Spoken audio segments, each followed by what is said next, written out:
Now, staying in Minnesota, President Trump has again targeted the state's Somali-born lawmaker, Ilhan Omar. He's called her crooked army, and there is now an investigation by congressional Republicans on the House Oversight Committee into how Ilhan Omar has amassed such significant wealth. As a politician, in just 1 year, Omar's net worth jumped $30 million, according to financial disclosures, Ami. I mean, she's not alone. There is a lot of people who seem to be going into politics and coming out very rich when they started with nothing. And it just erodes trust in politicians, in democracy. Yeah, I mean, the thing is that she felt so comfortable putting it out there, right, and disclosing it, hiding in plain sight, because we do have a problem with Congresspeople in general, and the rules that apply to us don't necessarily apply to them, and that needs to be fixed. But look, here is a lesson for all the kids, Rita. You ready?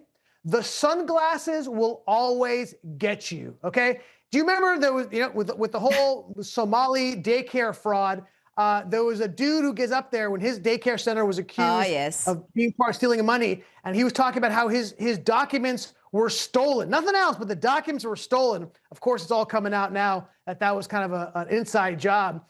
He was wearing $2,500 sunglasses, okay? And Ilhan Omar, the socialist queen, she rolls with Prada and Jimmy Choo sunglasses, right? Thousands of dollars in sunglasses. Yeah, if I was worth $30 million, I might also drop $500 for a pair of shades.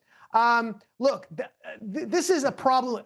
Are we shocked? Look, I can see the argument how one could have a company that went from 0 to 30 million in net worth over a year. It is possible.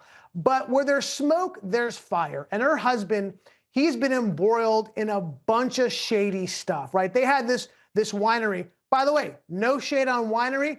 I love a bold Grenache, okay? But this company has had so many issues with investors, right? Where investors sued them for breach of contract. Another investor in the wine company and this other company they had, which sold the ganja, was being sued for fraud, okay? If you remember not too long ago, right before they got married, her campaign was paying him to be a consultant. That's an ethical no-no.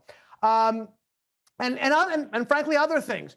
And then conveniently, there's a lot of things when there's a lot of things when it comes to Ilhan Omar. I mean, there is serious concerns that she married her own brother at one point, Ami. So everything you describe now seems fairly minor in comparison. Yeah, look, there's some gross stuff, Ilhan, no question about it. And I think an investigation is warranted. But you made the point, which I made at the beginning, is like, look, there needs to be. We talked about a bunch of Congresspeople famously, including Nancy Pelosi, who have skyrocketed net worth when they actually don't have a job for decades other than being in Congress. So, yeah, I think we have to take a closer look at these rules and laws in general that allow somebody to be so brazen with that. Now, one of the most underreported stories of the last month has been the massive drop in crime numbers in the US. The number of murders has dropped by almost 20%, the largest single-year drop. There was also drops, Ami, in the number of assaults, rapes, robberies. This is good news, but it's good news that did not get a great deal of coverage.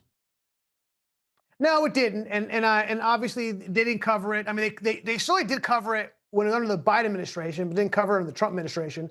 Now, look, to be honest, federal policy doesn't have a huge amount of reflection on local crime statistics. That's more about the local governance of those cities. Although there was a 28% drop in murder and robbery and rape in Washington, D.C., I think one can make the argument that bringing the troops there certainly had an effect on that.